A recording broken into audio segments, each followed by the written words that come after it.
Hello friends, welcome to my class. Share capital के chapter में आज हम करेंगे issue of shares for consideration other than cash का टॉपिक, जिसमें हम करेंगे कि जब हम शेयर्स इशू करते हैं टू द वेंडर, कंपनी जब शेयर्स इशू करती है वेंडर को, तब हम एंट्रीज कैसे पास ऑन करते हैं। वेंडर को शेयर्स इशू किए जाएंगे इन केस कंपनी ने एसेट्स परचेज किए हो या बिजनेस परचेज किया हो। ठीक है, जब एसेट्स परचेज करती है कंपनी तब एंट्री क्या डालेगी कंपनी, एसेट का नाम आएगा, एसेट्स अकाउंट डेबिट करेगी टू वेंडर। ठीक है, और सेकेंड एंट्री क्या रहेगी, vendor account debited to share capital. ठीक है, इन केस कंपनी पार पे इशू करती है, कंपनी दो तरीके से शेयर्स इशू कर सकती है, एट पार या फिर एट प्रीमियम।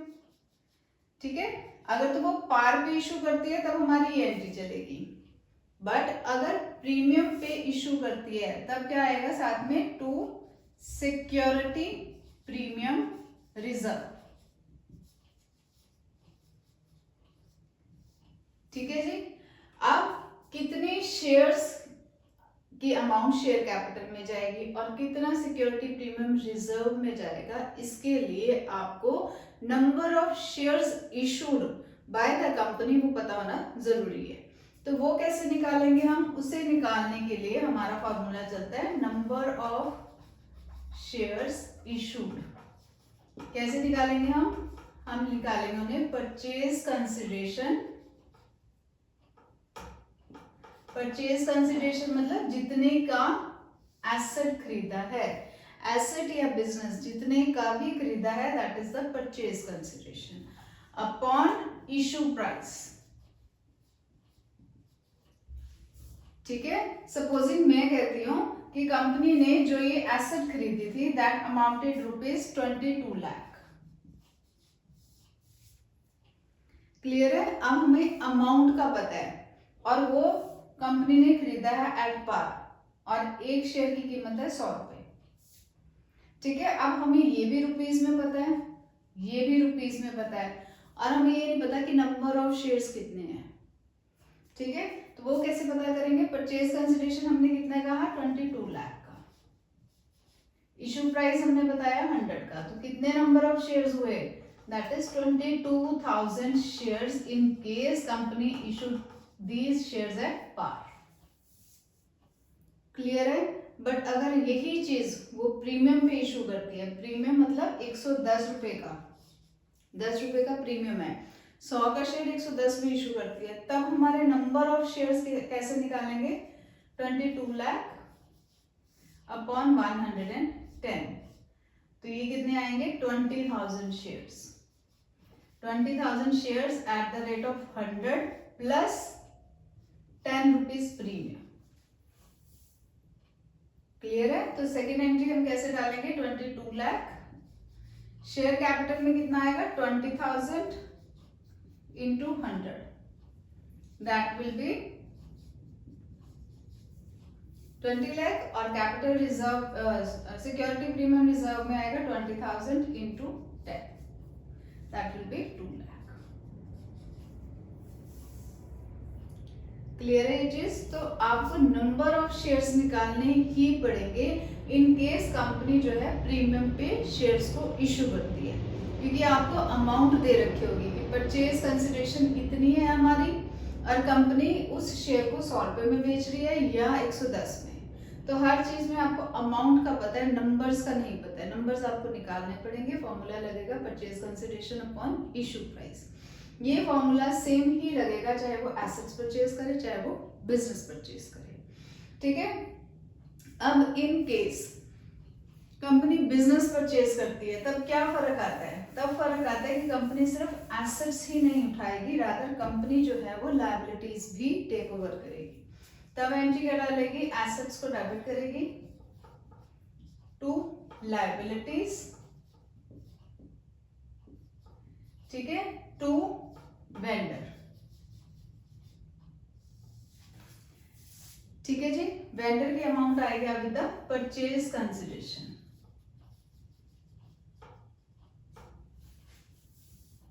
क्लियर है ये चीज। अब ऐसा हो सकता है जब आप ये एंट्री डालो तो क्रेडिट साइड ज्यादा हो और डेबिट साइड कम हो, परचेज कंसिडरेशन कम या ज्यादा हो सकती है। तो सपोजिंग आपकी लायबिलिटी साइड ज्यादा आ रही है और एसेट साइड कम आ रही है, तो बीच के डिफरेंस को हम कहाँ पे लिखेंगे, that will be transfer to goodwill account. तब हम गुडविल को डेबिट करेंगे, ठीक है। और ऐसा भी हो सकता है कि डेबिट साइड ज्यादा है और क्रेडिट साइड कम है, उस केस में हम बैलेंस ऑफ द अमाउंट को ट्रांसफर करेंगे इन द कैपिटल रिजर्व, ठीक है। पर आएगी दोनों में से एक ही चीज, चाहे तो गुडविल आए चाहे कैपिटल रिजर्व, दोनों चीजें कभी नहीं आएंगी। एसेट्स अगर कम है तो कैपिटल रिजर्व, एसेट्स अगर कम है तो गुडविल आएंगे, लायबिलिटीज अगर कम है तो कैपिटल रिजर्व में जाएगा, ठीक है ये चीज। बाकी हमारी सेकंड एंट्री वही पड़ेगी, वेंडर को हम डेबिट करेंगे, ये वाली vendor account debited to share capital अगर पार पे है, vendor account debited to share capital to security premium अगर वो प्रीमियम पे इशू कर रही है। पर अगर सपोजिंग हम कहते हैं कि कंपनी ने जो वेंडर को पेमेंट करनी थी उसका कुछ परसेंटेज कैश में दे दिया और बाकी का अमाउंट जो है उसके लिए शेयर्स इशू किए हैं, तब हमारी एंट्री क्या बनेगी, वेंडर अकाउंट डेबिटेड जितने की परचेज कंसिडरेशन है टू बैंक, टू बैंक मतलब वो अमाउंट जितने की उसने कैश में पेमेंट करती हुई है तो वो बैंक में ट्रांसफर कर देंगे, बाकी का अमाउंट के लिए share capital to security premium reserve, ठीक है। इसी को इन दोनों ही टॉपिक्स पे हम एक क्वेश्चन करके देखते हैं तो ये टॉपिक हमारा बिल्कुल क्लियर हो जाएगा। ये बहुत ही इंपॉर्टेंट टॉपिक है, इस पे इंडिविजुअल क्वेश्चन आ जाता है, इसलिए इसे ध्यान से करना है। तो सबसे पहले आप क्वेश्चन गो थ्रू कीजिए। अब जैसे हमारा क्वेश्चन है, purchase furniture for ₹2,50,000 from माइसिस furniture mart, the payment was made by issuing the equity share of ₹10 each at a premium of 25%, ठीक है। तो हम फर्स्ट एंट्री क्या डालेंगे, फर्नीचर को हम डेबिट करेंगे, एसेट का क्या नाम है फर्नीचर, फर्नीचर अकाउंट हम डेबिट करेंगे टू, वेंडर का नाम दे रखा है मैसेज फर्नीचर मार्ट, ठीक है। कितने से, कितने का फर्नीचर खरीदा हमने, 2,50,000 का। सेकेंड एंट्री हमारी क्या डलेगी, हम मैसेज फर्नीचर मार्ट को डेबिट करेंगे, वेंडर को हम डेबिट करते हैं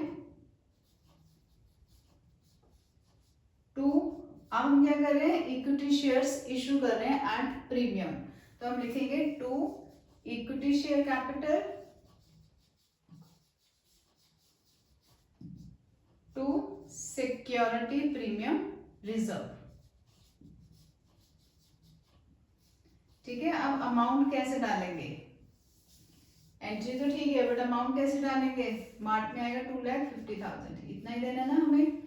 कैसे देना है, शेयर्स इशू करने हैं, शेयर्स कैसे कर रहे हैं हम, 10 रुपए का एक शेयर है, 25% का प्रीमियम है, दैट मीन्स 2.5, तो इशू प्राइस कितना बना 12.50, ठीक है।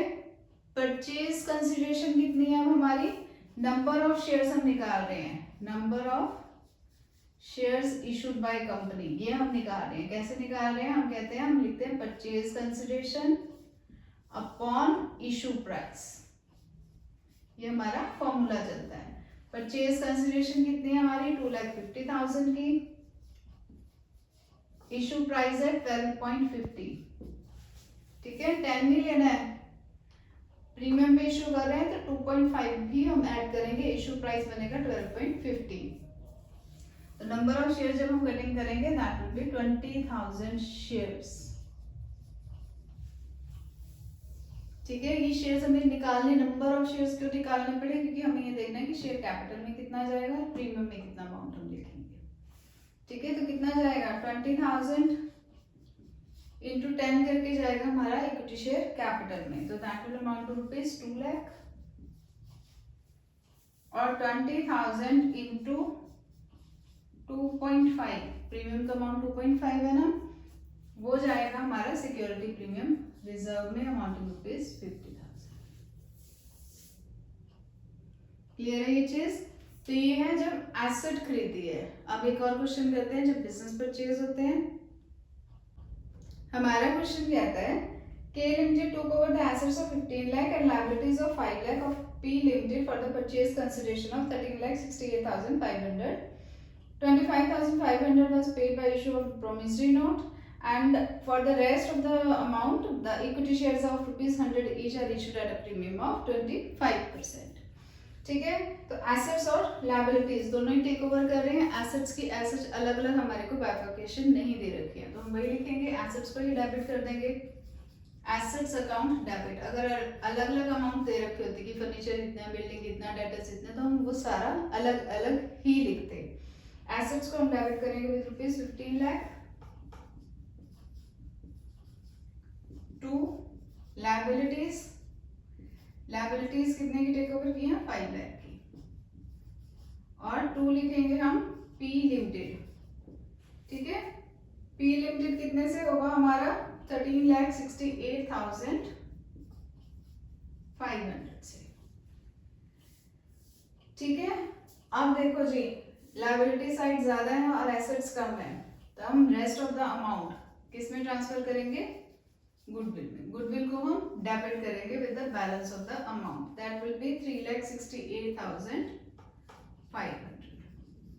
इन दोनों को ऐड करो, उसमें से 15 लाख लेस करो, तो balance of the amount will be transfer to the goodwill account.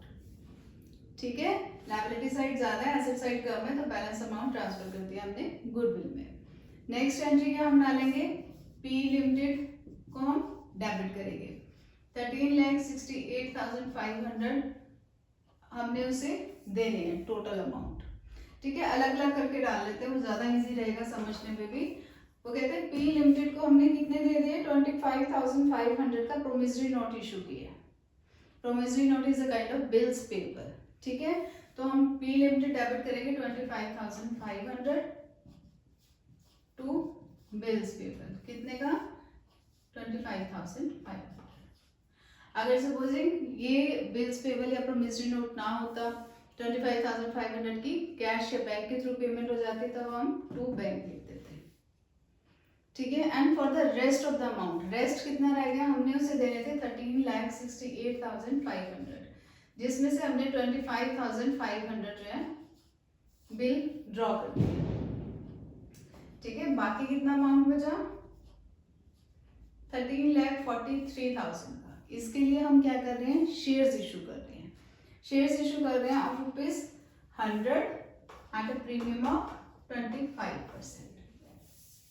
ठीक है, तो हम एंट्री क्या डालेंगे? पी लिमिटेड को हम डेबिट करेंगे विद ₹13,43,000 टू कंपनी क्या कर रही है? इक्विटी शेयर्स इशू कर रही है, तो हम लिखेंगे टू इक्विटी शेयर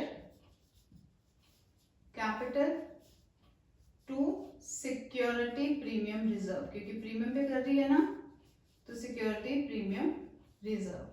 अब कितना अमाउंट आएगा? यहाँ पे कितना आएगा ये, और प्रीमियम में कितना आएगा? कैसे पता करेंगे? नंबर ऑफ शेयर्स हमें निकालने पड़ेंगे। नंबर ऑफ शेयर्स हम कैसे निकालते हैं? परचेज कंसिडरेशन इस केस में हमारी है 13,43,000 की, और इशू प्राइस कितना है हमारा? 125 का। जब हम इसे डिवाइड करेंगे तब हमारे नंबर ऑफ शेयर्स आएंगे 10,744 शेयर्स।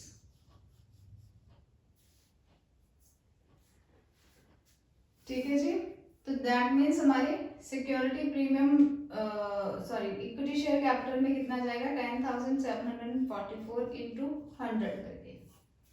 ठीक है, दैट विल अमाउंट टू ₹107,400, 10,74,400। और रिजर्व में कितना जाएगा? 10,744 इंटू 25। ठीक है, इसे करेंगे तो अमाउंट आएगा 2,68,600।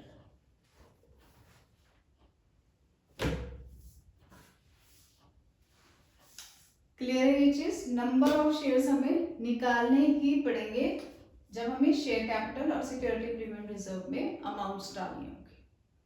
ठीक है, तो वो हम निकालेंगे purchase consideration upon issue price से, इंटू 100 करके हम इक्विटी शेयर कैपिटल में डाल देंगे, और इंटू प्रीमियम की अमाउंट करके हम डालेंगे सिक्योरिटी प्रीमियम रिजर्व में। एसेट्स में और बिजनेस को परचेज करते हुए एंट्रीज कैसे डालती हैं। होप आपको ये एंट्रीज समझ आई होंगी। If you like my video please do like share and subscribe. Thank you.